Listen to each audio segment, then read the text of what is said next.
පහළොව වසරේ පළවෙනි මාසේ 11 වෙනිදා භාවනා වැඩසටහන.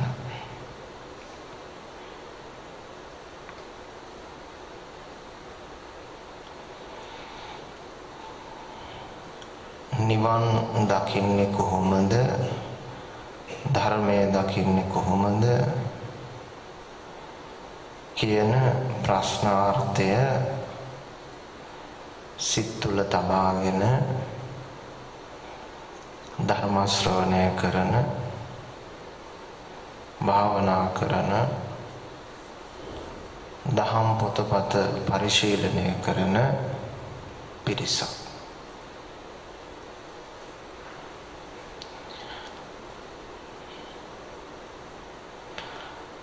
ධර්මය දකින්නේ සාමාන්‍යයෙන් අපි ලෝකේ යමක් දකින්න පිළිවෙලට නොවේ.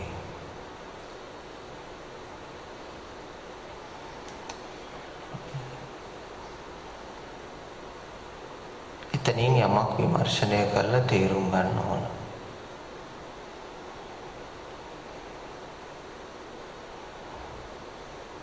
ධර්මය අවබෝධ කරගන්නේ ලෝකයේ තියෙන, බාහිර ලෝකේ තියෙන දෙයක් අවබෝධ කරගන්න ක්‍රමයට නෙමෙයි.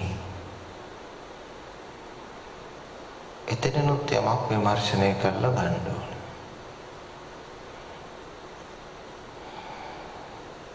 ධර්මය විඳින්න පුළුවන්, වින්දනය කරගන්න පුළුවන් බාහිර ලෝකයේ යමක් වින්දනය කරගන්න ක්‍රමයට නොවේ.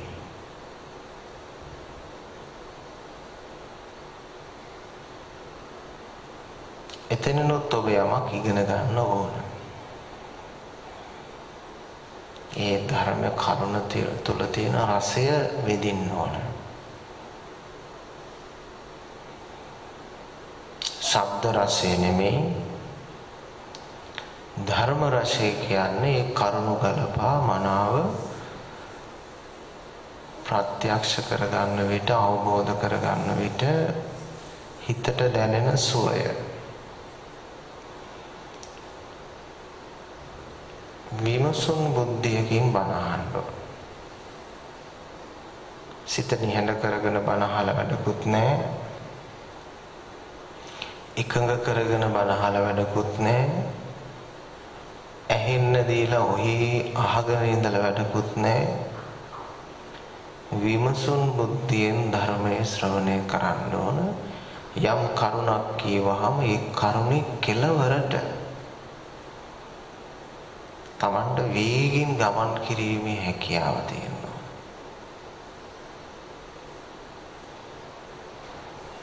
ඒක තමයි ඥානවන්තකම කියන්නේ, බුද්ධිමත්කම කියන්නේ ඒකට.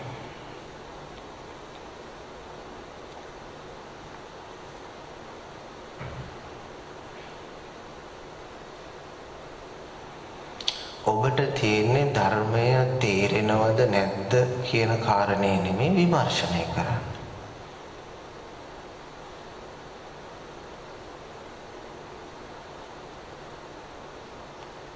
ගිනි පෙට්ටියක් අරගෙන යම්කිසි කෙනෙක් කියනවා ඔය ගිනි කූර ඔය ගිනි පෙට්ටිය අතුල්ලන්න. ඉතින් කලින් මහනෝ කෝ ගින්දර? ගින්දර පේන්නේ නැහනේ.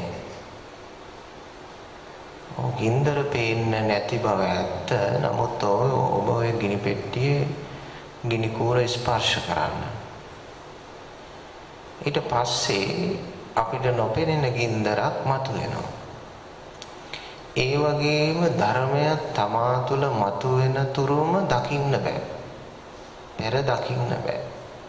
ගිනි පෙට්ටියේ ගින්දර දකින්න බෑ වගේම ධර්මයේ දකින්නත් බෑ දකින්නතුරු. පෙර උපකල්පනයක් කරන්න බෑ. ගින්දර මතුවෙන තුරු ගින්දර දැක්කේ නෑ. ධර්මයේ පහළ වෙන තුරු ධර්මයේ දැක්කේ නෑ. එහෙමනම් ධර්මය පහළ වෙන්නේ පේන දිහාවකින්, පේන ක්‍රමවේදයකින් නෙමෙයි. නොපෙනෙන ආකාරයේ තිබිච්ච දෙයක් එකපාරට මතුවෙනවා.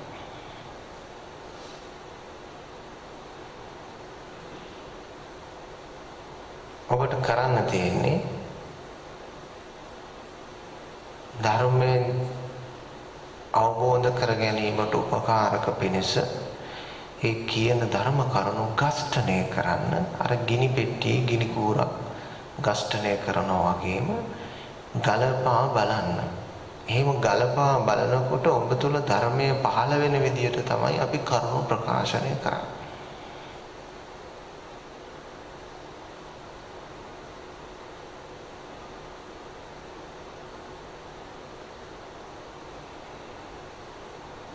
බුදුරජාණන් වහන්සේගේ සූත්‍ර දේශනා ප්‍රකාශනය වෙලා තියෙන්නේ එහෙමයි.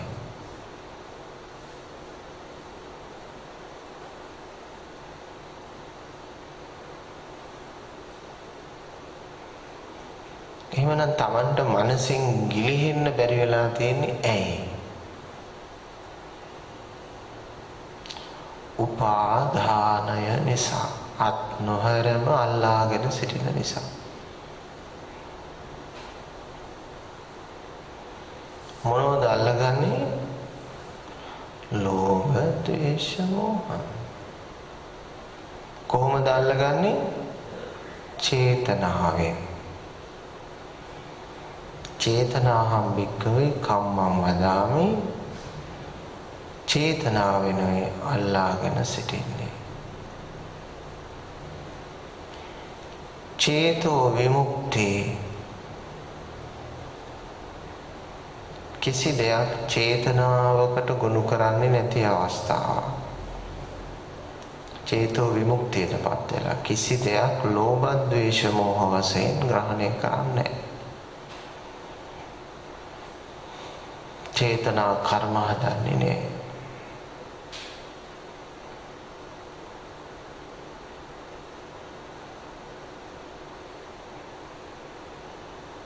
ඒ හේතුවෙන් නිදහස් වෙනවා මනසේ.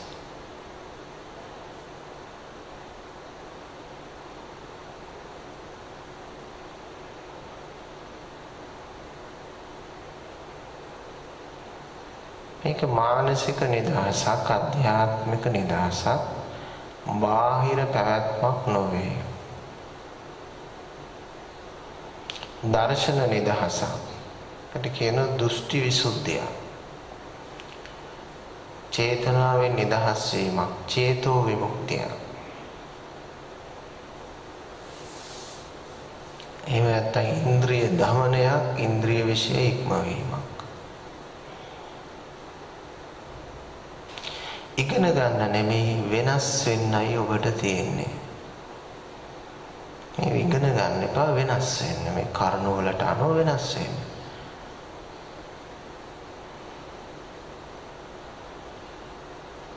ධර්මයෙන් කියනවා ඔබ සිටිය යුතු තැන, දර්ශනය කළ යුතු දේ, නොකළ යුතු දේ මනාව පැහැදිලි කරනවා.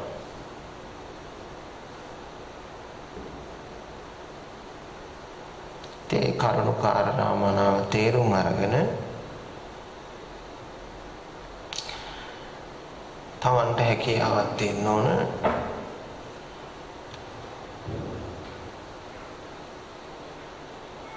ඒ කරුණු මනාව වටහා ගන්න.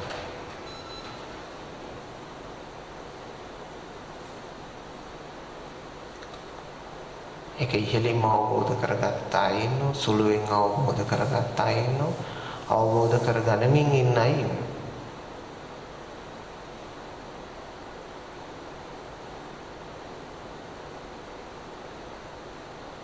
හැබැයි මේ දැකලා යන්න බෑ. දැන් ගින්දර ගිනි කූරක් අතුල්ලන්නේ නැතුව ගින්දර පෙන්වන්න බෑනේ. ඒ වගේම ඔබේ සිත ඔබ අවදි කරගන්නේ නැතුව ඔබට ගින්දර පෙන්වන්න බෑ වගේ ඔබේ ධර්මය ඔබට පෙන්වන්න බෑ. ඔබ තුල නොතිබිච්ච, නොදකපු, නොවිඳපු සම්පූර්ණ මානසික ස්වභාවයක්. වින්දේ මොනවද? රූප. ධර්මයේ දැක්කොත් විඳින්න වෙන්නේ රූපවල නිරෝධය. පෘථග්ජනය විඳේ සංකාර. ධර්මයේ දැක්කොත් සංකාරවල නිරෝධය. පෘථග්ජනය විඳේ විඥානය. ධර්මයේ දැක්කොත් විඥානයේ නිරෝධය. පෘථග්ජනය විඳේ සංඥාව. කලමුණේ සංඥාවට. දුක්ඛුනේ සංඥාවට. ධර්මයේ දැක්කොත් සංඥා නිරෝධය. විඳේ සුඛ දුක්ඛ උපේක්ෂා. ධර්මයේ දැක්කොත් අවේදිතයි. ඇයි අවේදිත? පදිංචිය වෙනස් කරා. ලෝකයේ පදිංචිය වෙනස් කරලා ලෝකෝත්තර පදිංචියකට පත් වුණා. ලෝකෝත්තර ලෝකයේ තියෙන්නේ සමස්තය නිරෝධයි. සමස්තය අකාලිකයි. සමස්තයම උපාදානයෙන් තොරයි. නව ඇසක් ඔබට තියෙන්නේ පුජ්‍යල ඇසක් නම් ඒ පුජ්‍යල ඇස නැති කරලා පුජ්‍යලයක් නොවන ඇසක් පහළ වෙනවා. ඒකට ඇහක් කියන වචනය සාපේක්ෂිත දුප්පත් වචන වලින් පාවිච්චි කළාට ඒක ඇහක් නෙමෙයි. ඒක දැක්මක් නෙමෙයි. ඒක හරියට තේරුම් ගන්න ඕන. ඒකේ අඳුර හෝ ආලෝකය ඇත්තේ නැහැ. ඔබ ඊටම මේක ගැඹුරින් තේරුම් ගන්න. එහි අඳුර හෝ ආලෝකය ඇත්තේ නැහැ. නිර්වාණ ආලෝකය කියන එක තුල අඳුර හා ආලෝකය ඇත්තේ නැහැ. වෙනම ආලෝකයක් ඒක. මොකක්ද ඒ ආලෝකය?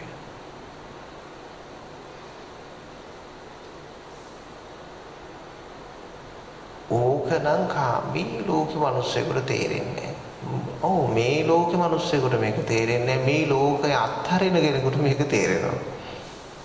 මේ ලෝකේ අල්ලගෙන ඉඳි මේක තේරෙන්නේ නැහැ. මේ ලෝකේ අත්හරින්න. මොකක්ද අපි කරන්න ඕන? මුකුත් කරන්න එපා. එහෙනම් අපි පරණ විදියටම ඉන්න ඕන. නේද? පරණ විදියට හිටියේ මුකුත් නොකරද? නෑනේ හැමතිස්සෙම මොනවා හරි කළානේ. ඒ දේවලුත් අතහරින්න මේ දේවලුත් අතහරින්න. ආයි මොකක්ද අපි ඒකට කරන්න ඕන? මුකුත් කරන්න එපා. කොහොමද නොකර ඉන්නේ? ඒකත් මුකුත් නොකර ඉන්න එපා කියලා කිව්වම ඒකත් අපේ අය හොයන්නෙම ඒක කරන විදිය පොඩ්ඩක් පැහැදිලි කරන්න කියලා කියනවා. මුකුත් නොකර ඉන්නේ කියලා කිව්වහම ඒක කරන විදිය පොඩ්ඩක් පැහැදිලි කරන්න. ඒ කියන්නේ හැම මොහොතකම ඉන්නේ කර්මයෙන් පිහිට ලබන්න. ක්‍රියාවෙන් පිහිටක් ලබන්න කම්ම 10 කම්ම බඳු කම්ම පටිසරණ කරගෙන ඉන්නේ. එයාට තියෙන්නේ කෝකටත් අයිලේ කියලා කර්මයට වැස ගැනීමම තමයි.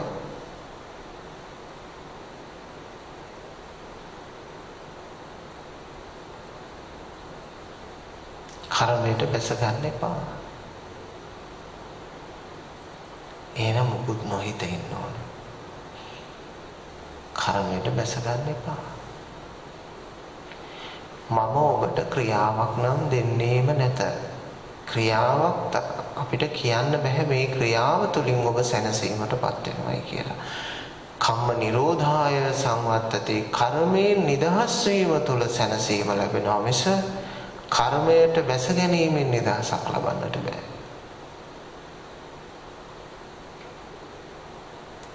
පිළිතුරු හෙවීමෙන්වත් ප්‍රශ්න විසඳීමෙන්වත් ලෝකේ සැනසෙල්ල ලබන්න බෑ. ලෝතුරා බුදු කෙනෙකුට පිළිතුරු කිසිවක්ම නැහැ, ප්‍රශ්න කිසිවක්ම නැහැ.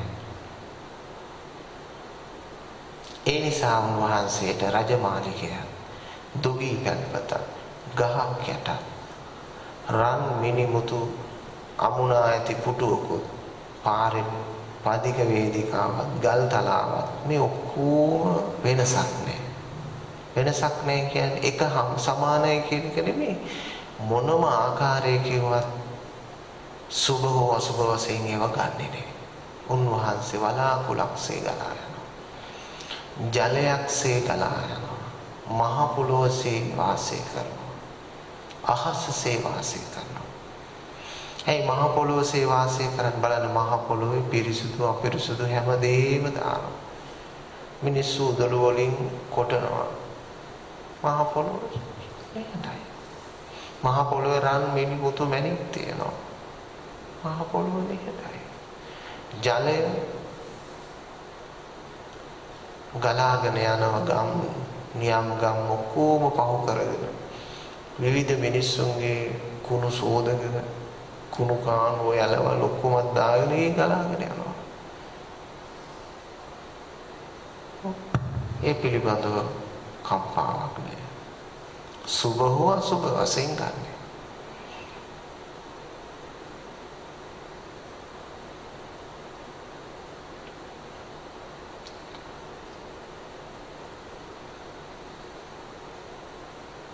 ඒ මට්ටමටපත් වෙන්න ඔබ විදර්ශනා කළ යුතුයි වෙනස් විය යුතුයි. මම කර්මයෙන් නිදහස් වන්නේ කොහොමද? මේ මොහොතේ කර්මයෙන් නිදහස් වන්න. අතීත කර්මයෙන් නිදහස් වන්න. අනාගත කර්මයෙන් නිදහස් වන්න. නිදහස් වෙනවයි කියන කර්මයෙන්ුත් නිදහස් වන්න. ඕකනම් කරන්න බෑ හාමුදුරුවනේ මැරෙන්නේ නැතුව කියලා සමහර අය හිතනවා. කායිකව නෙමෙයි කොහොමත් ලෞකික ලෝකේ මරණය සිදු වෙනවත් එක්කම තමයි ලෝකෝත්තර ලෝකේ ඉපත සිද්ධ වෙන්නේ. මාරයා ඉක්ම වූ කෙනෙක් කියන්නේ මාරය පරාජය කළා කියන්නේ මාරයට අයිති මැරෙන ධර්මතා ටික සියල්ලම බාහිර දුන්නයි කියන එකයි.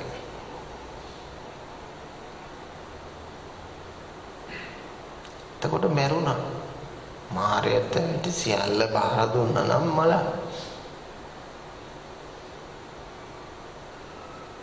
ආයේ කිසි දෙයක් නැහැ. මාරයට අයිති ධර්ම අපි නොවැරෙන විදියට පවත්වන්නට උත්සාහ කළාට කවදාවත් ඒක කරන්න බෑ. මැරෙනවම තමයි. එහෙනම් එදාට මැරෙන ධර්මතා අද මගේ කියලා හිතාගෙන රැවටිලා ඉඳලා ජීවත් වෙන එකේ තේරුමක් නැහැ. මාරයට අඬ ගහලා මේක ඔයාගේ දේ. මේක ඔයා ගන්න.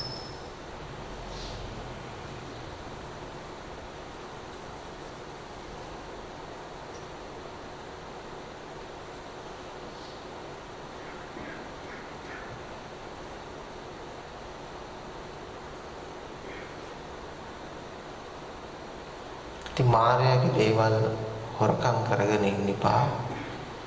මාරයාගේ දේවල් මාරයට අත්හරින්න.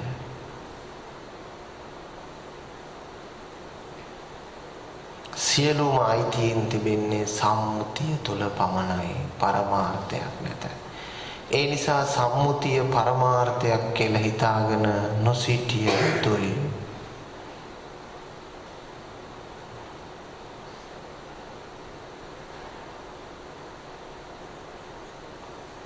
පරමාර්ථය යනු අවසාන ප්‍රතිඵලය එහෙම නැත්නම් උත්තරය. අවසාන උත්තරය ඇති තැන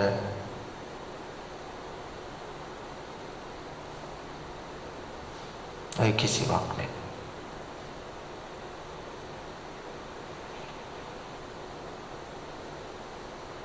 සියල්ල අනිත්‍යයි. අනිත්‍යයි කියන්නේ මැරෙනවට නෙමෙයි. අනිත්‍යයි කියන්නේ කැඩෙනවට නෙමෙයි. අනිත්‍යයි කියන දේ හඳුනන්නේ අවබෝධ කරගන්නේ අඩුම තරමේ ඉන්ද්‍රිය විශේෂ මොන කෙනෙක්. මේ පුතඥන ලෝකේ කිසි කෙනෙක් අනිත්‍ය අඳුනන්නේ නැහැ. ඔවුන් අනිත්‍යයි කියන සංකල්පයක් විතරයි, තර්කයක් විතරයි ඔවුන්ට තියෙන්නේ. ඔවුන්ට අනිත්‍යත් වේදනාවක්, අනිත්‍යත් පීඩනයක්, අනිත්‍ය තුල තර්කයක්, අනිත්‍ය තුල වාදයක් තියෙනවා.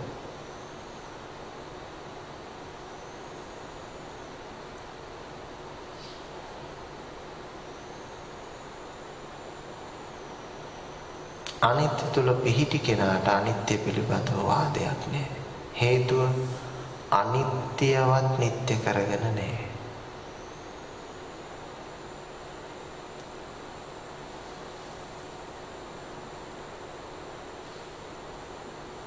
අනිත්‍යවත් නිට්ටය කරගෙන නැහැ.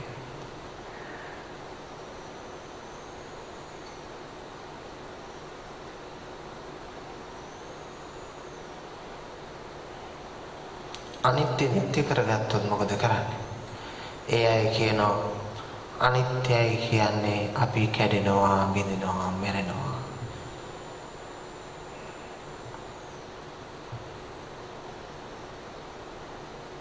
ඔය අනිත්‍ය නිට්ටය කරගත්ත අය කියන කතාව.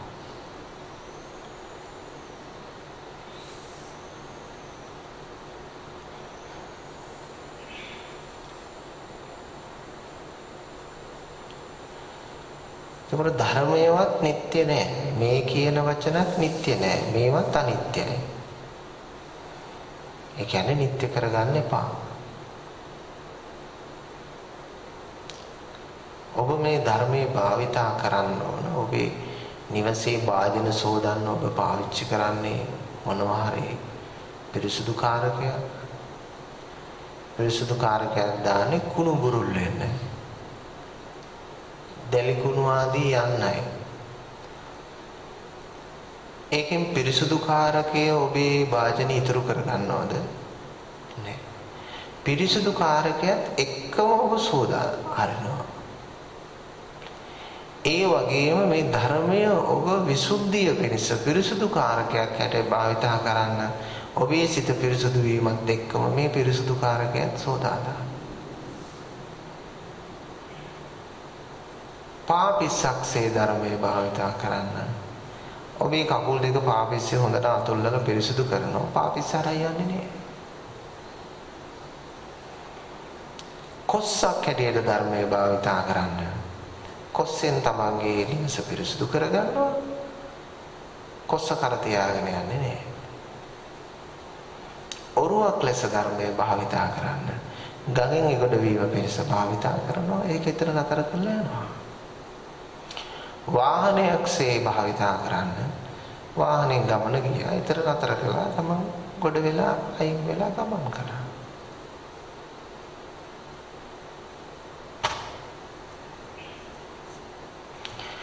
ඒක තමන්ගේ වාහනයක් හැටියට භාවිතා කරනවට වැඩිය හොඳයි මේ වගේ උදාහරණයක් කිව්වොත් ප්‍රයිවට් බස් එකක් එහෙම නැත්නම් ප්‍රයිවට් බස් නෙවෙයි පොදු ප්‍රවාහන බස් තියෙන්නේ පෝච්චි තියෙන්නේ ඒ වගේ වාහනයක් පාවිච්චි කරනවා වගේ භාවිතා කරන්න. දැන් ඔබ පොදු ප්‍රවාහනේ සාමාන්‍ය බස් කීයක ගිහිල්ලා තියෙනවද කියලා හොත් බස් වල ගමන් බිම යන කෙනෙකුට යාගේ 100 ගානක දහස් ගානක මම ගිහිල්ලා ඇති. දැන් ඒ බස් මතකද? නැහැ. ඒ බස් පිළිබඳව ඔබට හැඟීමක් තියෙනවද? නැහැ. වේදනාවක් තියෙනවද? නැහැ. එහෙත් ඔබ ගමන් කළා. ඒ වගේ රහතන් වහන්සේලාත් ගොඩාක් මේ ලෝකෙට වැඩ කරනවා. කටයුතු කරනවා. අර ප්‍රයිවට් බස් එකේ ගිහිල්ලා වැස්සා වගේ තමයි. ආයේ මොකෝවත් නැහැ. ඒ තුලින් කිසි දෙයක් අරගෙන යන්නේ දුටු දේ දුටු පමණයි කියන්නේ ඕකයි. අර පොදු ප්‍රවාහන බස් එකක ගිහිල්ලා වැස්සා. ගමන ගියා වැස්සා ඉවරයි. ඊට පස්සේ යාගේ වෙනත් ගමනක් ගැන හිතනවා මිසක් අර බස් එක ගැන හිතන්නේ නැහැ. දුටු දේ දුටු පමණයි කියන්නේ ඒකයි. ඒකෙන් රූප වේදනා සංඥා සංකාර විඥාන කිසිම දෙයක් අරන් ඉන්නේ.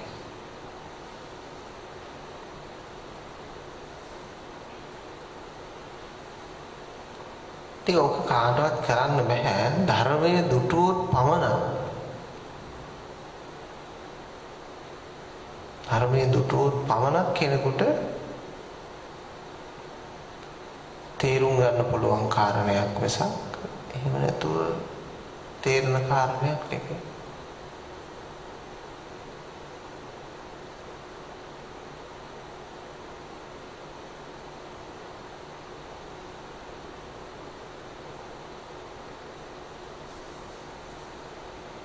බාහිර සිතෙහි තියෙනවා සිතුවිලි පද්ධතියක්. ඒක නැති කරන්න හොඳ නෑ.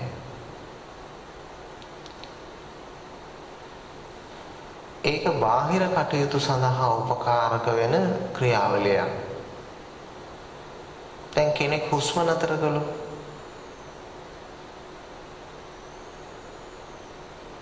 එයාට ඒක බාහිර ක්‍රියාවලියක්. ඒක මොන දේ වුණත් ඒක තියෙන්න ඕන. හද ගැස්ම නතර කරමු. ඒක බාහිර ක්‍රියාවලියක්. ඒක තියෙන්න ඕන. ඒ වගේම බාහිර කාය විඥානික පද්ධතියක් තියෙනවා. ඒක එලාම් එකක් වගේ. ඒකට අපි මොළයට දත්ත ටිකක් දීලා තියෙනවා. අපි කරන්න ඕන වැඩසටහන්, කාලසටහන් ඔක්කොම අපි මොළයට දාලා තියෙන්නේ. ඒවා ඒ වෙලාවට අවදි වෙමින් ක්‍රියාත්මක වෙන්න ඕන. ඒව නැවත වරින් වර අවදි කරලා දෙන ස්වභාවයකුත් තියෙන්න ඕන. දැන් හිත මර දේශනයක් තියෙනවායි කියනවා නම් ඒකට අවශ්‍ය කරන වරින් වර කරුණු අවදි කර යුතු නැද්ද මාළගේ? අවදි කරන්න ඕන. මොකද හෙට දවසට කොච්චර දුර යනවද, කොච්චර සංවිධානය, කොච්චර කටයුතු කරන්න තියෙනවද, කොච්චර දේවල් කරන්න ඕන, මොනවද මාතෘකා, මොනවද කතා කරන්නේ, මොකක්ද හේතු කියලා ඒක හදා ගන්න තියෙනවා. ඔබ හෙට විදේශ ගමනක් යන්න තියෙනවා නම් අද ඒව වරින් වර අවදි කළ යුතු නැද්ද? අවදි විය යුතුයි. නැත්තම් ඔබේ හෙට ගමන යන්න බෑ.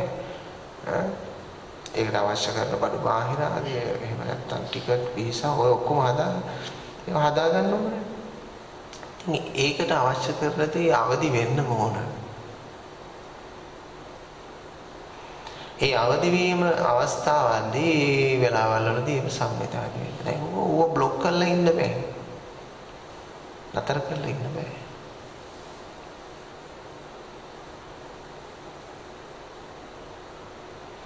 ධර්මයේ වාසය කිරීමට වෙලාවක් නැහැ. ධර්මයේ වාසය කරන්නේ කාලයෙන් තොරවයි. ඒ නිසා මේ මොහොතේ වාසය කරන්න, මේ කාලය තුල වාසය කරන්න කියලා හෙව්වද? අකාලිකව වාසය කිරීමක් තියෙන්නේ.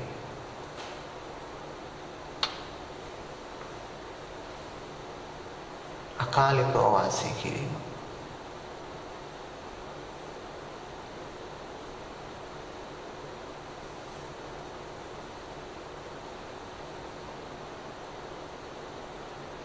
ධර්මයේ වාසය කරන ක්‍රමයක් නැහැ. ක්‍රමෝපායන් සෙවීමම තමයි ප්‍රශ්නේ. ක්‍රමෝපායක් සොයන්නෙම සංස්කාරයක් ඇති කරගන්නමයි. ක්‍රමෝපාය අවශ්‍ය කරන්නේ සංකල්ප ගුණ කරන්නමයි. ක්‍රමෝපාය අවශ්‍ය කරන්නේ පාදානයක් සාදන්නමයි. ක්‍රමෝපායක් ඕනේ නෑ සත්‍යයට.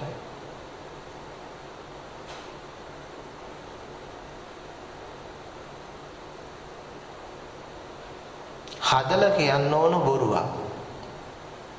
ඇත්තක් කියන්න හදන්න ඕනේ.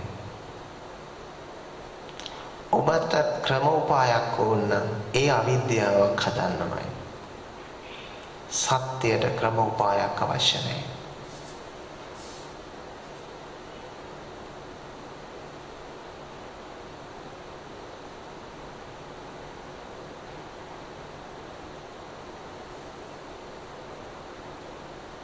සත්‍යයට ක්‍රමෝපායක් අවශ්‍ය නැහැ.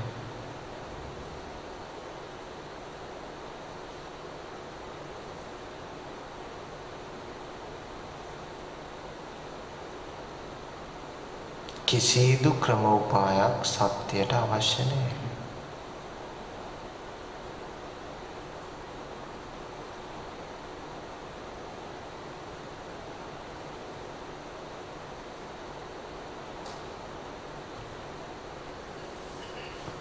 හොඳයි සාදු සාදු.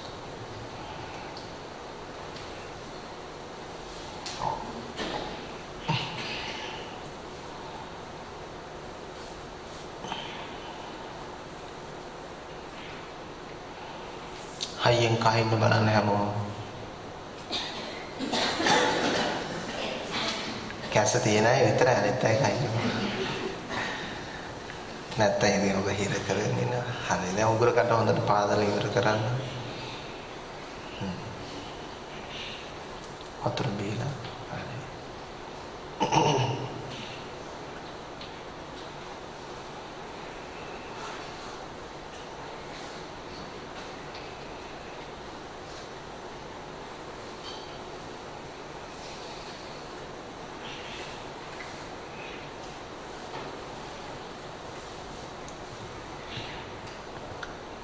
දැන් හරි.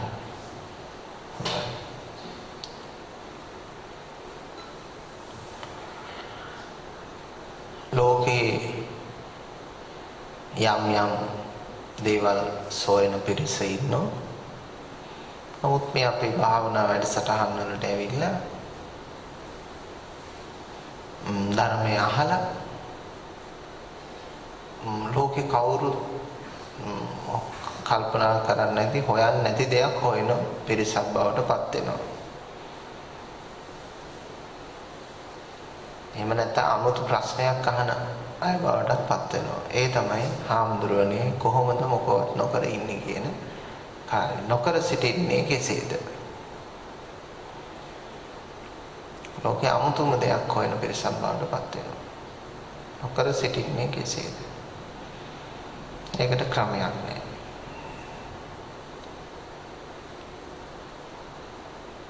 ලෝකේ හැම දෙයකටම ක්‍රමයක් තියෙනවා, මාවතක් තියෙනවා, වැඩපිළිවෙලක් තියෙනවා. නමුත් නිවන් දකින්න තමයි මේ ක්‍රමවේදය තියෙන්නේ. ඉතින් කෙනෙක් කියන්න පුළුවන් ආර්ය ශ්‍රාංග මාර්ගය කියලා. ඔව් ඉතින් මේ කියන්නේ ආර්ය ශ්‍රාංග මාර්ගය තමයි. ආර්ය ශ්‍රාංග මාර්ගයේ තියෙන ක්‍රියාව ඉක්මවන ක්‍රමවේදයක්. සම්මා වායාමයක් තියෙන ක්‍රියාව ඉක්මවීමක්. ඒක සාමාන්‍ය ලෝකයට තේරෙන්නේ. ඒගොල්ලෝ හිතන්නේ මේ කෑමත් බීමත් පැවැත්මත් එක්ක තියෙන මේ භෞතික ආර්ය ශ්‍රාංග මාර්ගය. ආර්ය ශ්‍රාංග මාර්ගයේ ගැඹුර කියන එක දකින්නේ ආර්ය ශ්‍රාවකේ.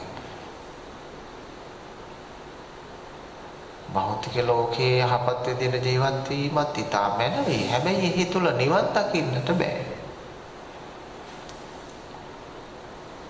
ඇත්ත කතාව තමයි නිවන් දකින්නත් බෑ. දකින්න තැන නිවනක් ඇත්තේ නැහැ. එකෙන් අදහස් කරන්නේ නොදකින්න දෙයක් කියන එක නෙමෙයි.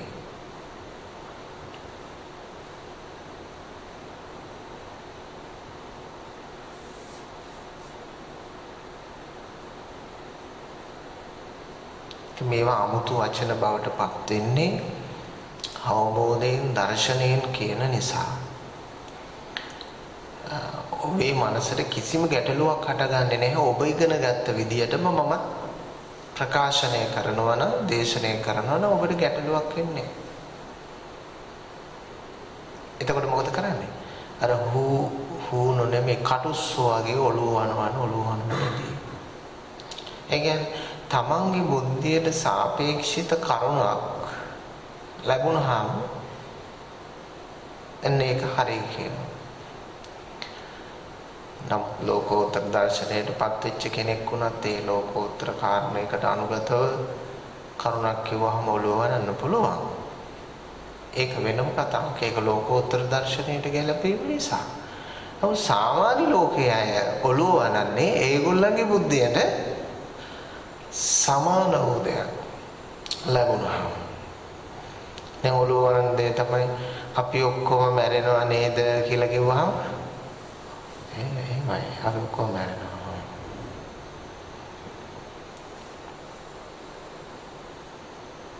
චතුරාර්ය සත්‍ය කියන්නේ මෙයයි කියලා කියනකොට ඔළුව වරන. ත්‍රිලක්ෂණය කියන්නේ මේ අනිත්‍යයි දුක්ඛයි අනාත්මයි නේද? එහෙමයි. අනිත්‍යයි දුක්ඛයි අනාත්මයි. අපි ආයේ උපදිනවද කියලා වහම ඔව් අපි ආයේ උපදිනවා. දැන් වෙනත් ආගමිකයෙක්ගෙන් අහනවා නම් කියනවා එයා මරණයෙන් පස්සේ දෙවියන් වහන්සේ ළඟ උපදිනව නේද? ඔව් උපදිනවා. මොකද ඒ උලවන්නේ කවුද? විශ්වාසය. එහෙම නැත්නම් මනක් කල්පිතය. එහෙම නැත්නම් තමන්ගේ දැනුමට සාපේක්ෂිතව අරක සම්බන්ධ වෙනවා. කකුලට හරියන සෙරප්පුව හම්බුණා ඔළුව වෙනවා.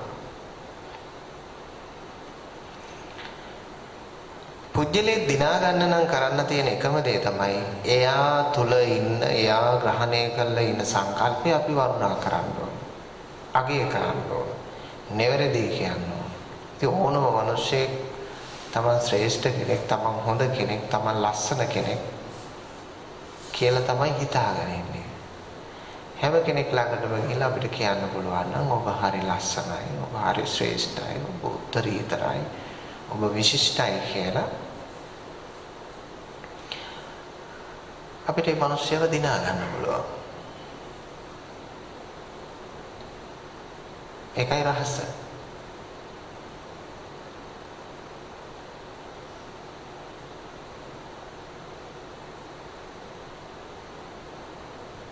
අපේක්ෂාවට සාපේක්ෂිත ප්‍රතිචාරය.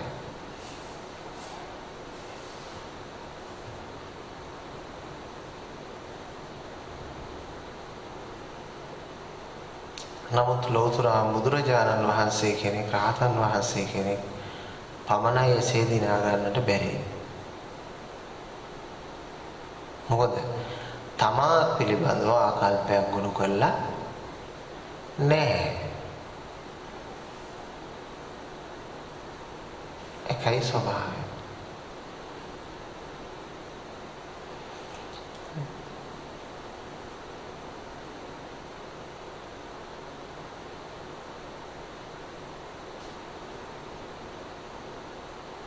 රාමුවක් තමාගේ කියලා හදාගන්නේ නැතුව ජීවත් වෙනවා නම් ලෝකේ කාටවත් එයාව කලඹවන්න පුළුවන් කමක් නැහැ.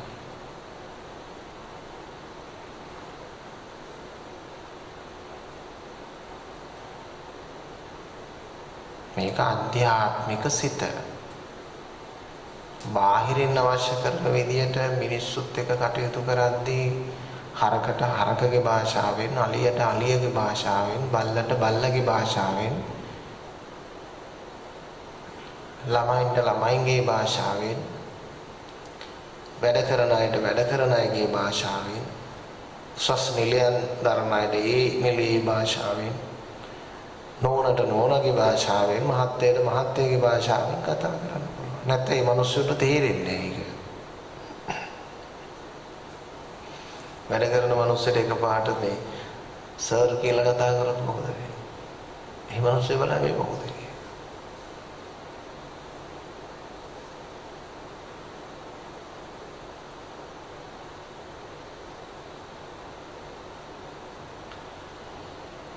නොඑක් මොන හරකෙක පාලනය කරන්න ඕන වෙලාවදී ඒකට වෙනම ක්‍රමවේදයක් තියෙනවා.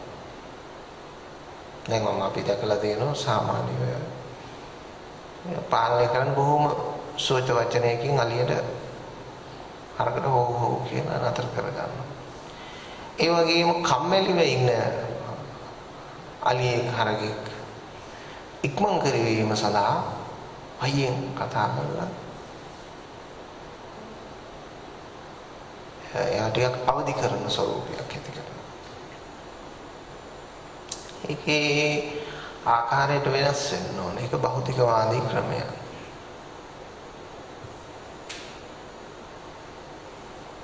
ඒ භෞතිකවාදී ක්‍රමයකට ආර්ය ධර්මයේ හොයන්න බෑ. අධ්‍යාත්මයට සම්බන්ධ වෙන්න ඕන. ගැඹුරු හදවතට සම්බන්ධ වෙන්න ඕන.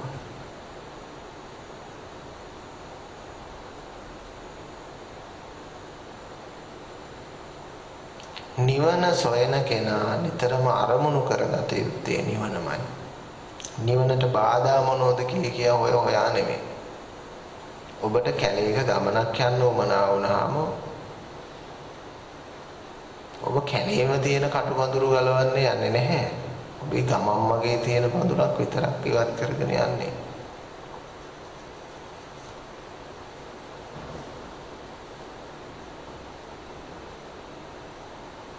ඔබේ අරමුණයි ඔබ ගමන් කරන්න ඕන.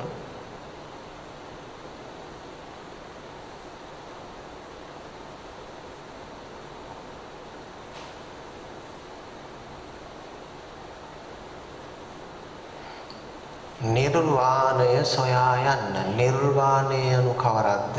සමහර අය හිතන්නේ මැරෙන්නේ නැතුව ඉන්නවා කියලා. නෑ. නිර්වාණය anu බැඳීම් වලින් විරහිත අවස්ථාව. එහෙම නැත්නම් අපි ඒක සිංහලෙන් කියමු. බැඳීම් වලින් තොර අවස්ථාව සොයා යන්න. එහෙම කිව්වම නිර්වාණය නෙමෙයි වගේ. ඈ? අර නිර්වාණය කියන වචනේ වගේ එන්නේ නැහැ. මේ එකක් නමුත් ඒකමයි. බැඳීම් වලින් විරහිත තොර වූ අවස්ථාව සොයා යන්න. මනසේ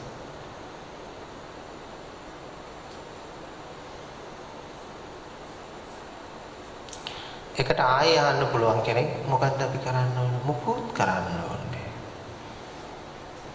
බැඳීම් වලින් විරහිත අවස්ථාව සොයා යන්න මුකුත් කරන්න ඕනේ. ඒ කියන්නේ නිකන් ඉන්න නෑ, නිකන් ඉන්නත් එපා. එහෙනම් මොකද්ද අපි කරන්න? මුකුත් කරන්න එපා. හාමුදුරු කියන්නේ අපිට මැරෙන්නද? ඔව් හරියටම හරි මැරෙන්න. ආයෙ උපදින්න නැති වෙන්න මැරෙන්න ඕන. කැමතිද? මැරෙන්න කැමතිද? නිවන් දකින්න පුළුවන් මැරුණාම මැරෙන්න කැමතිද? මේ මරණය සිද්ධ වෙන්න ඕන මනසින් මිසක් ශාරීරිකව නෙවෙයි. ශාරීරිකව මරණය ඉතින් ඔබ කැමති වුණත් අකමැති වුණත් ඒක හම්බ වෙනවනේ ගානට න්‍යාම ධර්මයට අනුව වයසත් එක්ක ලබ්ඩබ් ගාන එක කොහෙලා ගහේ ඩොග් ගාලා අතර වෙනවා. ඒක න්‍යාම ධර්මයට අනුව ඒක ඒ වෙලාවට සිද්ධ වෙන්නේ. ඒක හිර තමයි. ඊට පස්සේ මේක අම්මගේද අප්පච්චිගේද මාත්‍යගේද නෝනද කියලා බලන්නේ එක්කෝ ගිනි තියලා දානවා නැත්නම් අර සෝනක දාලා අගේට හිටපු මිනිස්සෙගේ අර ෆොටෝ එක අර පාළු සෝම් පිටේ නික තියලා එනවා.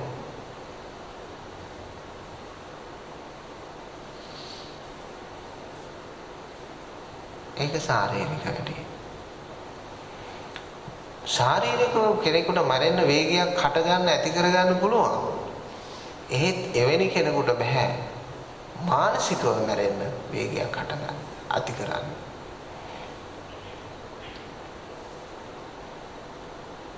තෘෂ්ණාවෙන් තණ්හාවෙන් මුතුවටපත් වෙලායි මිනිස්සු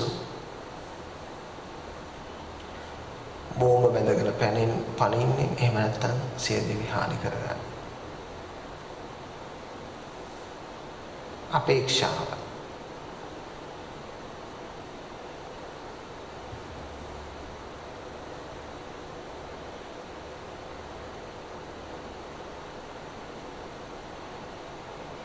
මේ ලෝකයේ මොනතරම් අන්ධකාරයක් තියෙනවද කියන එක හිතා ගන්න බැරි තරම් තනක තියෙන්නේ. ඒක භයානක තත්වයක්. මේ ලෝකේ මිනිස්සයා තුල තියෙන මේ මානසික ස්වභාවය විශ්වාස කරන්න එපා. ඒ මානසික ස්වභාවය අල්ල ගන්න එපා. පාදාන කරගන්න එපා. මොකද හේතුව මේ ලෝකයේ තියෙන්නේ සියලු දෙනාට මනසෑහෙන මනසක්. බුදුරජාණන් වහන්සේ කියන මේ දඹදිව් තලයටම හත් දවසක් රන් කහවණු වහිනවා ධනිස්සක් ළඟට පිරෙන්න. මුළු දඹදිව් තලයටම එක මිනිස්සෙක් වෙනුවෙන්. ඒ මිනිස්යාට ඇති වෙනවද කියලා අහන්න. නෑ. ඇති වෙනවා හරි මති වෙනවා හරි නෙමෙයි මේ ලෝකයේ භෞතික දේට තමන්ගේ මනස නිවන්න බෑ කියන එක එකකින් පෙන්වන්නේ. භෞතික ලෝකයේ දේවල් වලට මිනිස්යාගේ මනස නිවන්න බෑ.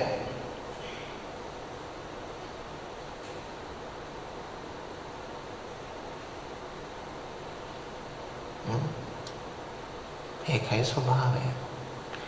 මේ රටේ ඉන්න මිනිස්සුන්ට ගෙවල් ඔක්කොම හදලා දීලා, පාරවල් ඔක්කොම හදලා දීලා, හම්බෙන වැටුප ගෙදර ඉන්න ඔබ විවේකීව ගෙදරටම එවන්නම් කියලා කිව්වත් ඒ මිනිස්සයා සෑහීමටපත් වෙන්නේ.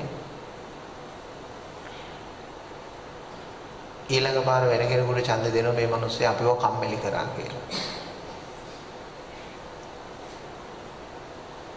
තේරුණාද? ඒකයි ස්වභාවය.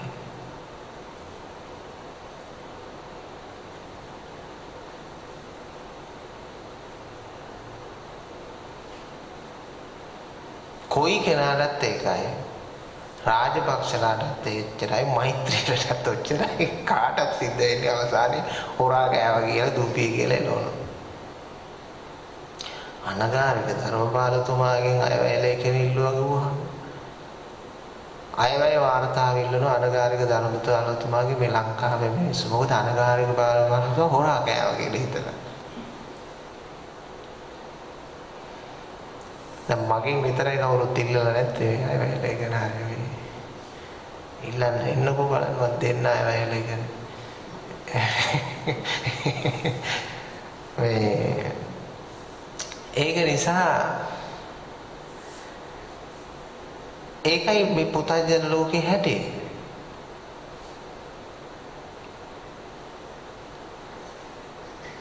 පුතජන මනසේ හැටි. ඒ ලෝකේ හඳුනගෙන හැබැයි ජීවත් වෙන්න ඕන. මේක හරි කරදරයක් වෙනවා තමන්ම මේ ශිෂ්ට සම්පන්න කෙනෙක් වෙන්න මෙයාම හරි ප්‍රශ්නයක් වෙනවා. ඒකට අතිශය සම්පන්න මිනිස්සු කරයන්නේ. ඒ අරුට කරද යන්න දීලා අපි සද්ද නැතුව ඉන්න බෑ. දැන් මම මදුරුව මරන්න නැති කෙනෙක් කියලා වුණොත් ඒ මාර ප්‍රශ්නයක් වෙන්නේ. මෙන්දරේ මු මරන්නත් බෑ, මේ එලවන්නත් බෑ. නේද? හරි ප්‍රශ්නයක් වෙනවා. එහෙම වෙන්න ඕනේ. අපිට බයින්න හිතනවනම් බයින්නේ. මේ මිනිස්සෙගේ ස්වභාවයනේ.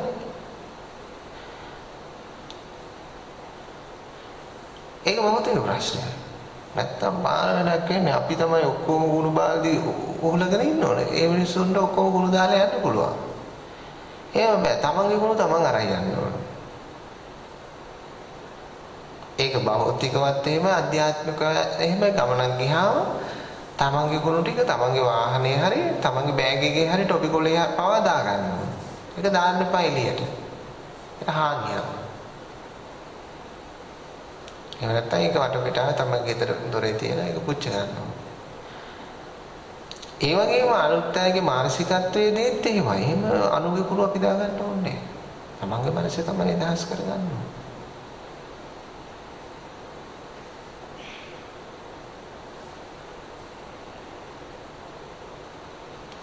තමන්ගේ පෝස්ට් එක උදරගෙන යනකම් කවුරුත් බලාගෙන ඉන්න ඕනේ.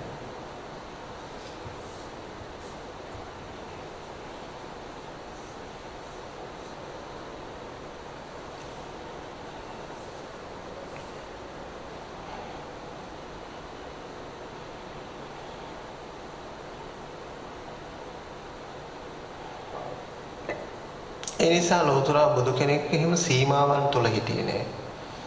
ස්වභාවය මොකද්ද? ස්වභාවයට කතා කළා.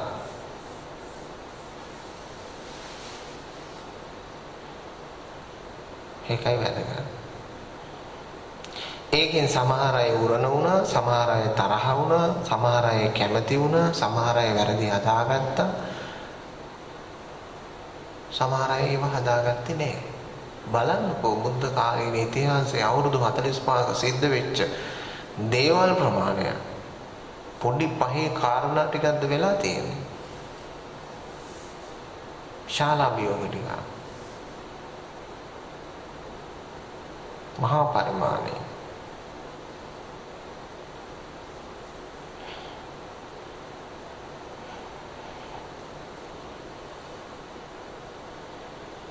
සජීවී ලෝකය දැනෙන මනස තමන්ගේ ප්‍රඥාව විශ්වාස කරන්න. ඒක අදහන්න.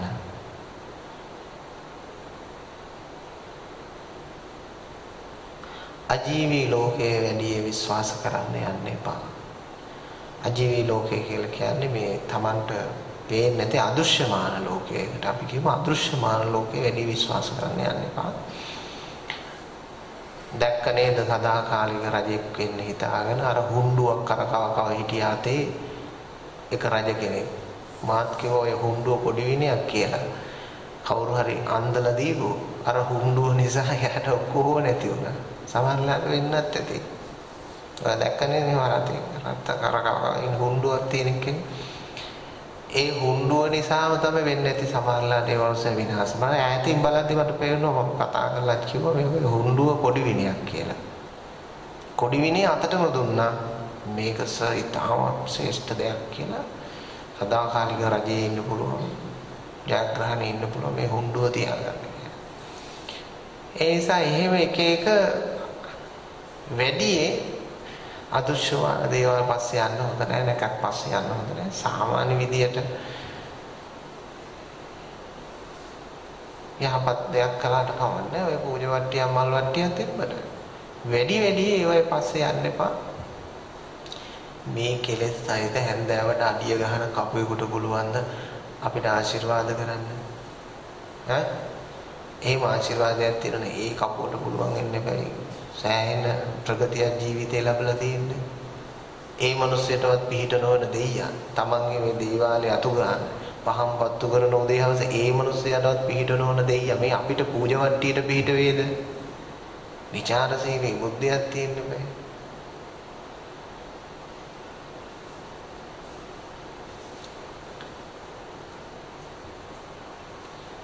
ඒකයි කල්පනා කරන්න ඕන. දෘශ්‍යමාන ලෝකය හදාගන්න ප්‍රත්‍යක්ෂ විඳදරා ගන්න පුළුවන් ලෝකය හදාගන්න. ඒක තමයි බුදුහාමුදුරුවන්ගේ පැහැදිලි කිරීම.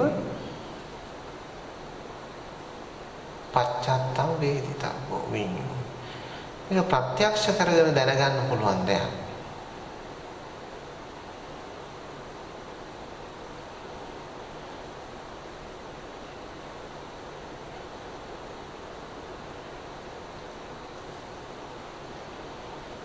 ඔබ නිතරම ප්‍රශ්න කරන්න ඕන මම කවුද?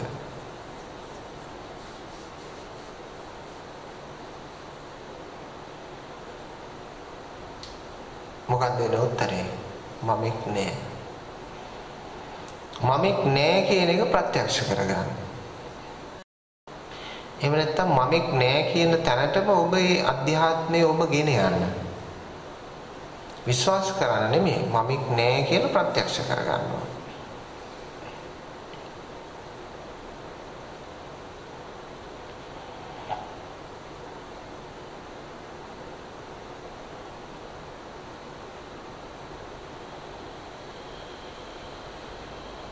ආචාර්යහඳුරු කියලා තිබුණා මම මේ කෙනෙක් වගේ වෙමි කියලා හැමෝම කියනවලු. කවුරුත් කියන්නේ හැල්ලු මම කිසිවෙක් නොවෙමි කියලා.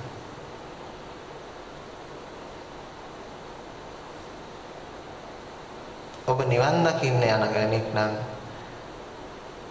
ඔබේ කියමන විය යුත්තේ කුමක්ද? කවරක්ද? මම කිසිවෙක් නොවෙමි. මා මේ මොකටද ඔබ උත්සාහ කරන්නේ? මොකටද ඔය භාවනා පන්ති යන්නේ? මම කිසිවෙක් නොවෙමි කියන තැනට එන්නයි මම මේ භාවනා පන්තියට යන්නේ.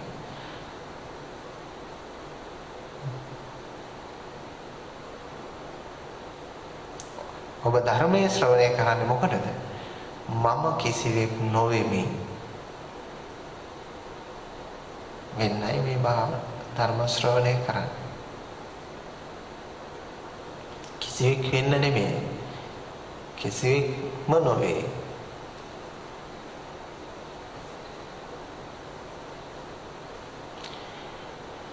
ඒක ඉන්ද්‍රිය ප්‍රත්‍යක්ෂතාවයකින් තහවුරු වෙලාම සිද්ධ වෙන්න ඕන. ඒක ඇත්ත. දැන් කරුණවල වුණත් අපි කියන මෙහෙම හිතන්න කියලා. නමුත් එහෙම හරියන්නේ නැහැ. කරුණවල ගැටෙන්නේ. ගැටිලා මේක තේරුම් ගන්න ඉඩ දෙන්නේ.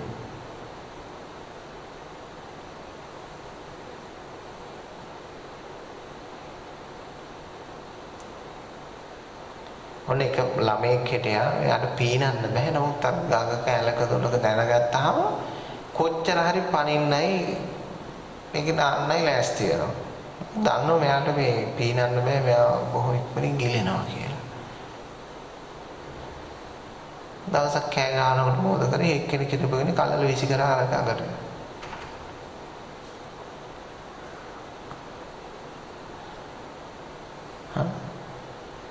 අන්න එදා තමයි හොඳට වතුර බෙල්ල මැරෙන්න හදලා කෑ ගහලා ඊට පස්සේ ගොඩ අරන් තිබ්බා. එදායින් පස්සේ ආයි පනින්නේ. ඒ වගේම තමයි ඔබේ මනසෙත් යම් යම් කරුණු කාරණා නොසිත ඉන්න එපා.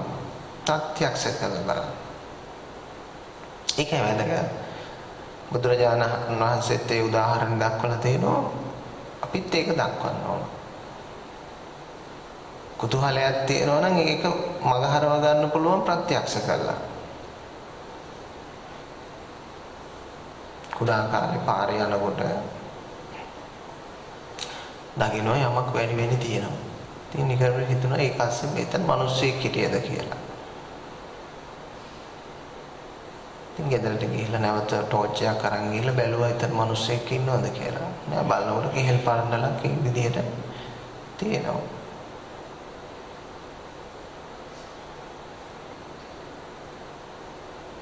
ඒකයි තත්ත්වය. සෝහනක් ළඟ යද්දී මිනිස්සෙකුට එකපාරට සෝහන ළඟින් මිනිස්සෙක් නැගිට්ටා වගේ දැක්කා.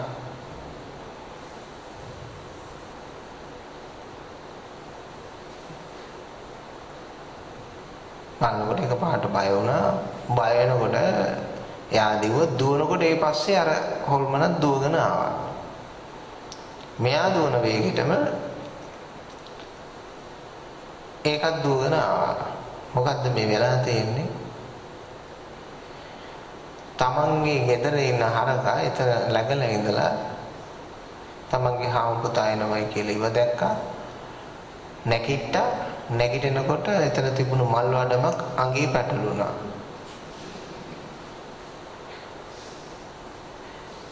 තමන්ගේ හාමුදුරුවෝ පුතා කියලා දැක්කා. මෙයා දුවනකොට ඒ පස්සේ හරකා කොච්චර දුවගෙන කියනනම් ගෙදරට ගිහිල්ලා දොර කඩාගෙන ගෙදරට පැනලා තියෙනවා.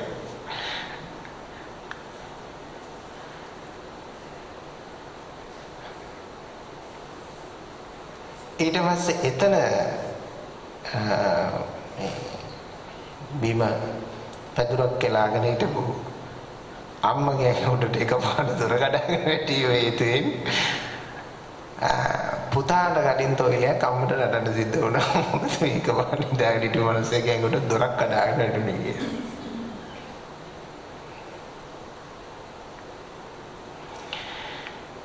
බලන්න ඉස්සර මනෝවිද්‍යාත්මක ක්‍රමවේදවල ඒක තියෙන යම් සත්‍යයක්. ඉතින් ඇතිවන තිගැස්ම නැති කරන්න උපාය මාර්ග තිබ්බා. මානසික කම්පන වේග හිමි හටගත්තා. ආ මේ ඖෂධ වේද ක්‍රමවේද යනවා. ඉතින් ඒවයිත් හොඳ ක්‍රම ඇති. ඔත් ඒක මානසිකව ඇති වෙච්ච දේ මානසිකවම සෝපත් කරන ක්‍රමවේදයක් එදා ඒවකට තිබ්බම හිතන්නේ ඒක තමයි සාර්ථක ක්‍රමය. ඖෂධ ක්‍රමවේදයකින් කරන්න ඕන කායික වශයෙන් සිදුවෙච්ච පරිවර්තනයක් හදන්න පුළුවන්. මානසිකව ඇති වෙච්ච දෙයක් මානසිකවම හදන්න පුළුවන්.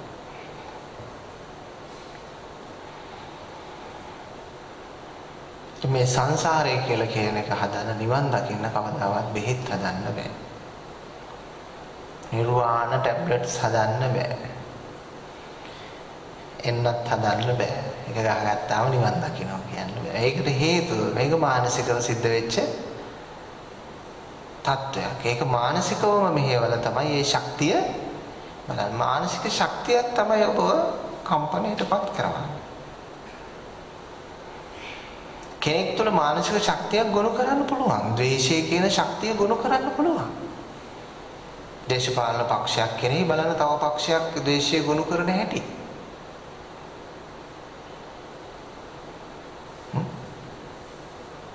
ප්‍රතිවිරුද්ධ පක්ෂයේ ඉන්න කෙනෙක් අනිත් පක්ෂයේ කිසිදු හොඳක් නොදකින හැටි. පායශීලී පායමාකීක. වෛරය ඇති කරන්න පුළුවන්. මුකුත්ම නැත්තම් ඔක්කොම දීලා තියෙනවා නම් ඔක්කොමත් හදලා තියෙනවා. මොකක් හරි වරද්දක් හොයාගන්නට පුළුවන්.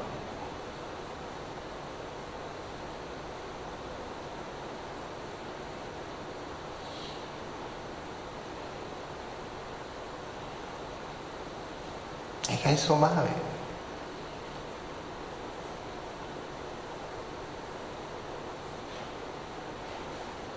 කොහොමද? වරදක් හොයාගන්න බැරි නම් මහින්ද රාජපක්ෂ බබාලා වඩා ගන්න එක වැරදි කියලා හරි දාන්න පුළුවන්. ඒක දැම්මේ නැද්ද? ඇඩ් වලට දැම්ම දිගටම. ගිහිල්ලා දරුසෙනෙහසින් ආදරයට හිතලා ඔබත් එහෙම කරනවා. තමන්ගේ හිතවත් ගෙදරකට ගියාම තමන්ගේ හිතවිතියගේ හිතවදාගේ බබා බොහොම ආදරෙන් වඩා ගන්න. ඒකවත් ඒක කිරීම දේශපාලන උපායක් කියලා ඒකට පහර ගන්න වැරදක් වන්න බැරි නම් බබාලා වඩා ගැනීමත් වරදක්. වැරදි ඇති. නමුත් අර වගේ දේවල් වැරදි කියලා නිර්මාණය කිරීම නින්දිත ක්‍රියාවලිය. පහත් ක්‍රියාව. ඒ මිනිස්සු අපි කැරියට පොඩි දරුවන්ට ආදරේ ඇති.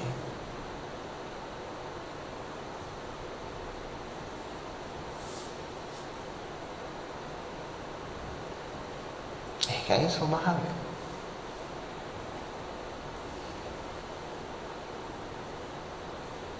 ඒක ඔබටත් එහෙමයි, ඒක මටත් එහෙමයි, කාටත් එහෙමයි මේ පුතත්ජන සමාජය තුළ. ඒ නිසා තමයි නිතරම අවදීන් සිටින්න. ඔබ නිවැරදි වුණත් කමක් නැහැ, ඔබ වැරදි වුණත් කමක් නැහැ.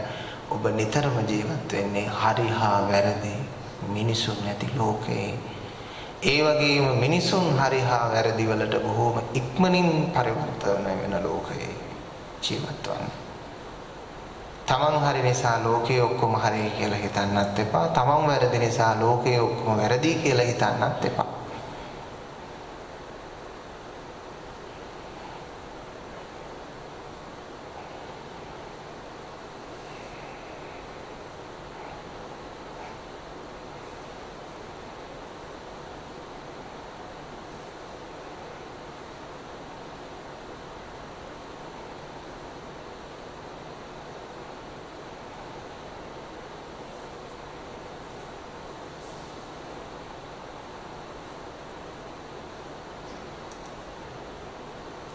දෘෂ්ටි වලින් නිදහස් වෙනකොට මනසට සැහැල්ලුවක් දැනෙනවා.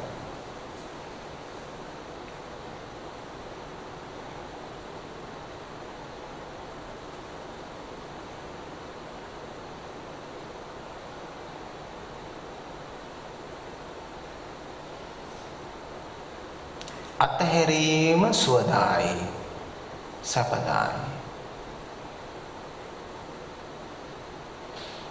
හැබැයි ගැටීම නම් සුවදායි සැපදායි නොවේ. ගොඩාක් අය බෞද්ධයෝ සිතා සිටින්නේ අතහැරීම යනු ගැටීමයි කියලා. මොකද්ද මේ අතහැරීමේ සහ ගැටීමේ තියෙන වෙනස? ඒ නිසා අතහැරීම යනු ප්‍රතික්ෂේපය නොවේ. ගැටීමක් කියන්නේ හේතු සාධක දක්වා කරනු ලබන ප්‍රතික්ෂේපයක්. මම මේකට කැමති නෑ. මොකද කැමති නැත්තේ? කුණු වෙච්ච නිසා, කැත නිසා, ගඳ නිසා, පණුව ගහපු නිසා, මිල නිසා.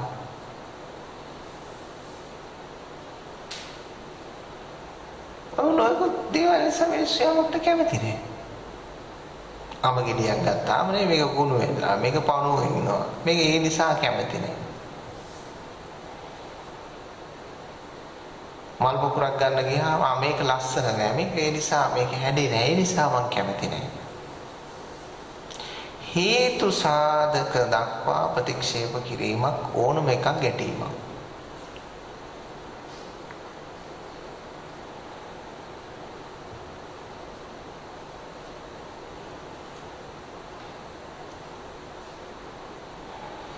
හේතු සාධක දක්වා යමකට ඇලීමක්, බැඳීමක්, ඒක ඇලීමක් බවට පත් වෙනවා. එතකොට අතහැරීම කියන එක තුල හේතු සාධක නොදක්වා අතහැරීම පුරුදු කරනවා. ඇයි හේතු සාධක නොදක්වා අතහැරීම පුරුදු කර යුත්තේ?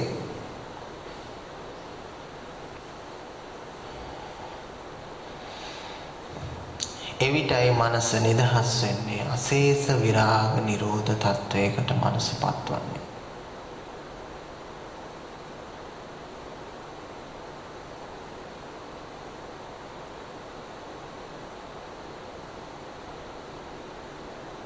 හේතු සාධක නොදක්වා අතහැරීම. අතහරින්නේ ඇයි කියලා ඇහුවොත් හේතුවක් නැහැ.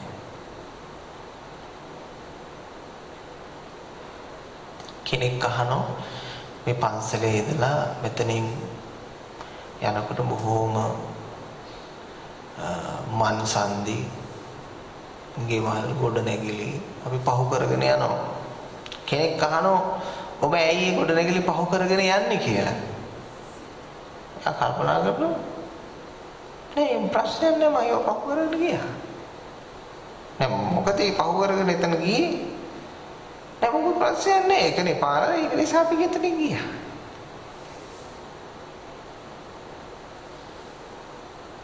එහෙම ප්‍රශ්නයක් අහුවත් එයා කල්පනා කරනවා ඇයි එහෙම ප්‍රශ්නයක් අහන්නේ කියලා. හේතුව එවැනි දෙයක් අපේ සිතෙහි කිසිම ආකාරයකින් ගොනු වෙලා නැහැ මේවා පහු කරගෙන යනවද නැද්ද කියලා.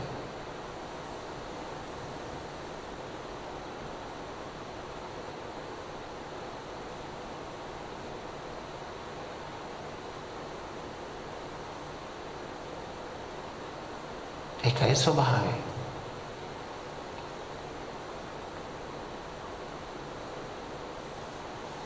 අතහැරපු ලෝකයෙන් ඔබට කිසිදු වේදනාවක් පහළවන්නේ නැත. විකුණන වාහනය පිළිබඳව වේදනාව පහළ නොවන්නාසේ. හොඳම උදාහරණය එච්චරයි. පොඩ්ඩක් මතක් කරලා බලන්න ඔබේ විකුණපු වාහන කලින් තිබිලා. ඒ වාහන දැනුත් මේ ලංකාවේ කොහේ හරි දුවනවා ඇති. බලන්න එයින් ගලාගෙන එනවද මොනවා හරි දෙයක් කියලා.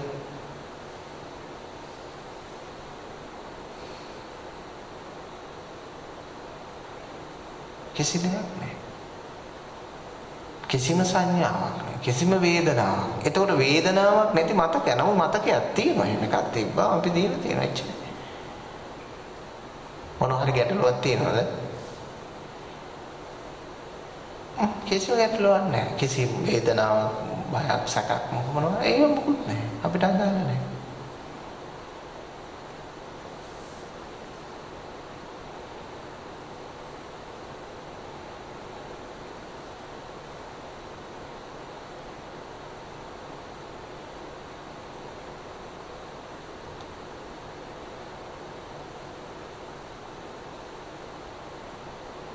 එනිසා ආධ්‍යාත්මික වශයෙන් රූපය, වේදනාව, සංඥාව, සංකාර, විඥාන කියන මේ දේවල් අතහැරියාම ඒ සම්බන්ධයෙන් කිසි දෙයක් හටගන්නේ නැත. වේදනාව හටගන්නේ නැත.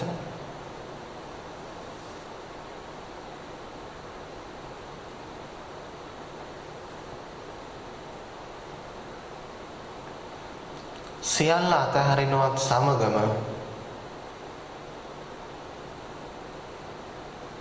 ඔබ තුළ තිබෙන සක්කාය දිට්ඨිය ඉගිලෙනවා. දුර වෙලා යනවා. හරියට වාහනයකට සැපේන පෙට්‍රල් එහෙම නැත්නම් ඩීසල් කරාමෙන් වැහුවොත් එහෙම මොකද වෙන්නේ? එන්ජින් එක නතර වෙනවද නැද්ද? නතර වෙනවා. ඒ වගේම තමයි මනෝ සංචේතන ආහාරයෙන් චේතනාවකට මාරු වෙන ස්වභාවයක් තියෙනවා. ඒ ස්වභාවය දෘෂ්ටිගත වෙන ස්වභාවයක් තියෙනවා. ඒක තමයි ආහාරය වෙන්නේ. ඒ දෘෂ්ටි අනුපගම්ම වෙනකොට දෘෂ්ටි ගන්න තැනට එනකොට අරයර තෙල් නැති වෙනවා. මනෝ සංචේතන ආහාර නිර්මාණය වෙන්නේ නැහැ. නිර්මාණය නොවෙනවත් එක්කම යා අර එන්ජිම නතර වෙනවා. නතර වෙච්ච ගමන් සක්කාය දිට්ඨියට පවතින්න බැරි වෙනවා මෙතනින් ඉවත් වෙනවා. ඔබේ සක්කාය දිට්ඨිය ඔබ වෙලාගෙන සිටින්නේ ඔබ ආහාර සපයන නිසා.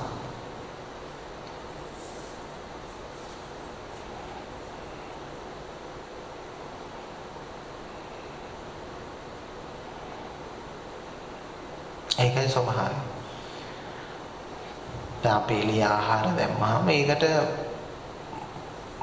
කොයි ඉන්න එහෙම ඇවිදින ඉන්න බලු කුක්කෝ ටිකක් පුරුදු වෙනවා මෙතෙන්ට ඇවිල්ලා කෑම ගන්න. හැබැයි එතෙන්ට අපි ආහාර නොදා සිටියොත් එහෙම ඒගොල්ලෝ කවුරුත් එන්නේ නැහැ. එතන බලාපොරොත්තුෙන් ඉන්නෙත් නැහැ, එන්නෙත් නැහැ. ඒගොල්ලෝ එතනින් යනවා. ඒ වගේම ඔබට මමත්වයේ අවශ්‍ය නම් දිගට මනෝ සංචේතන ආහාරය සපයන්න ඕන. මෙතන කෑම දාන්න ඕන. දැම්මම අර ඇතරින් කෑම කාලා එතනින් ඉන්නවා. හැබැයි මමත්වයේ කියන්නේ විශ්වලාගත්ත, ඒ කියන්නේ ඊටාම සුවදායී ලෙස, සැපදායී ලෙස, මනස්කාන්ත ලෙස විශ්වලාගත්ත මාර දූවරු කියලා තේරුම් ගන්නව නම්, මාරයා කියලා තේරුම් ගන්නව නම් රජෙක්ගේ වෙස්යෙන් එන මාරෙක් කියලා තේරුම් ගන්නවා නම් ඒ ලස්සන වෙස්යෙන් එන මහා යක්ෂ ගති ලක්ෂණකේ භයානක ගති තියෙන ස්වභාවයක් කියලා මේ මමත්වයේ තේරුම් ගන්නවා නම් ඔබ මමත්වයේ වහාම ඔබ තුලින් ඉවත් කිරීම සඳහා වෙර මහන්සි ගන්නවාමයි. බුදුහාමුදුරු දේශනා කරන්නේ මේ මමත්වයේ තියෙන මනස්කාන්ත ස්වરૂපයක්. ඒ නිසා ඒකට උදාහරණ ගෙනාවා ඒ කාලේ. හරියට අර මුවෙකුට මීපැණි තවරපු තනකොළ මිටියක් වගේ කිව්වා. මුවන්ට මීපැණි දාලා තනකොළ කන්න දුන්නාම මේ තාම රසවත් අනුභව කරනවලු. ඒ වගේ කියනවා. ඊළඟට තව උපමාවක් කරනවා. විස තවරුණු කේජු කෑල්ලක් වගේ කියන පිටින් කේජු.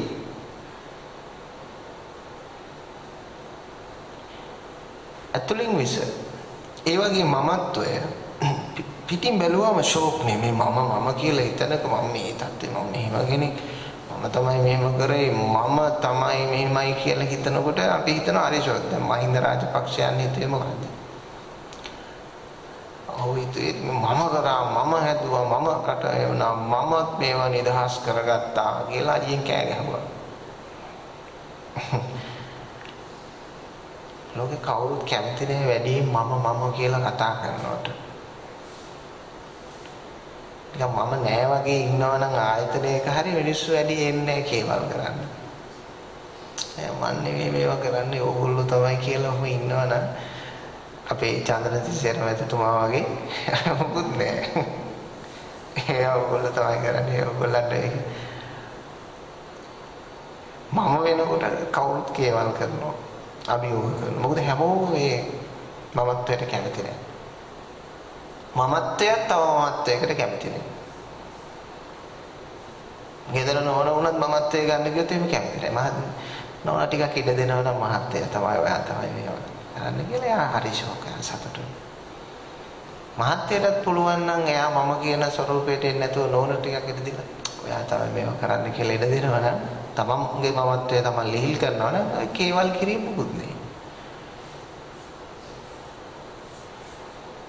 යුද්ධ ප්‍රකාශන මොකුත් නෙයි.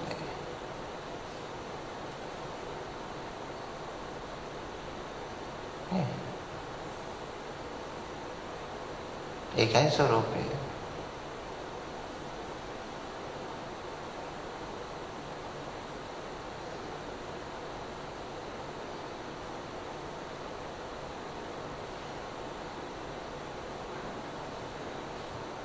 ඉතින් තමන්ගේ මමත්වයත් එක්ක තමන් තවදුරටත් ජීවත් වෙනවද? එහෙම නැත්නම් මේ මමත්වයෙන් මන් නිදහස් විය යුතුද? මමත්වය සෑම විටම ඔබට සතුට කිලෝ එකක් ගෙනල්ලා දෙනවා නම් දුකත් කිලෝ එකක් එනවා. ඒ නිසා මා අර සදහම් මල් කියන ග්‍රන්ථයේ ලියලා තියෙනවා සතුට විවාහ වී ඇත්තේ දුක සමගයි. සතුට කියන කෙනාට ආරාධනා කළොත් මගුල් ගෙටට දෙන්නම එනවා.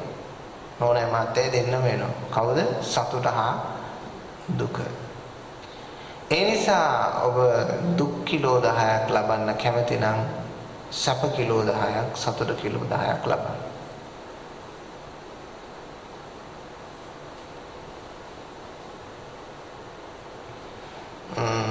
දැන් ඊළඟට මේ ලෝකේ මේ සැපයට හෝ දුකට වහලෙක් නොවි ජීවත් වීමේ ක්‍රමවේදයක් තියෙනවා. ආහාර ගැනීමේ පැවැත්මේ ජීවත් වීමේ ක්‍රමවේදයක් තියෙනවා.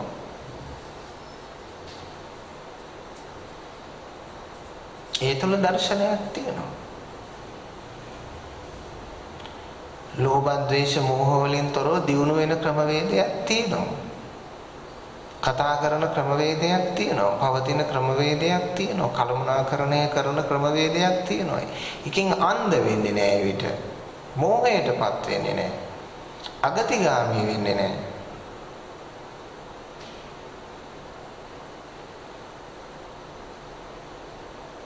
ඒකයි ස්වરૂපය.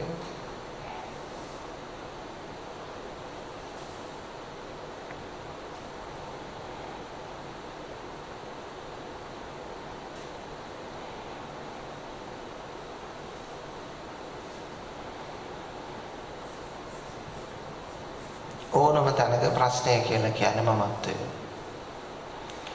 පුජ්‍යලත්වය.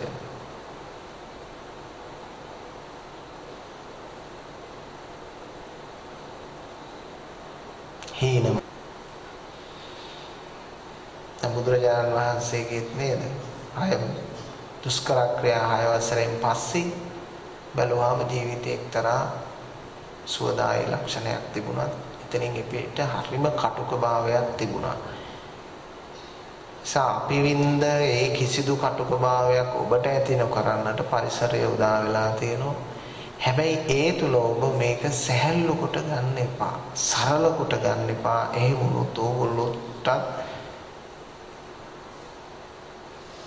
AC නැති කාලයක නිවන් දකින්න සිද්ධ වෙයි. මම දන්නේ මෛත්‍රී බුදුහාමුදුරුවෝ ඉන්න කාලෙට AC තියේද නැද්ද කියන්නේ. මේ ලෝක වෙනස වුණොත් එහෙම ආයි මුල ඉඳලා ගල් යුගයක් ආරම්භ වෙයි. එහෙම මේ ලෝකේ අලුත් වෙලා නැහැ කියන්න බෑ. එහෙම අලුත් වෙච්ච ලෝකයක් මේ තියෙන ඉතිහාසයේ අවුරුදු මිලියන බිලියන ත්‍රිලියන ගණන් යනකොට එහෙම අලුත් වෙනවා. ඒ නිසා AC නැති කාලෙක නිවන් දකින්න නැතුව මේ කාලෙම විදුලි පංකාවක් තියෙන කාලේ AC එකක් තියෙන කාලෙම නිවන් දකින්න හට්ටි මුට්ටි වාදරවල වලට තමන්ගේ මනස කොටු කරගෙන බාලයෙක් වෙන්න එපා, අඥානෙක් වෙන්න එපා. වහවහාම සද්ධර්ම අවබෝධ කරගන්න හැමදෙනාම මහන්සි ගන්න කියන කාරණේ මතක් කරගන්න හැමදෙනාටම තෙරුවන් සරණයි.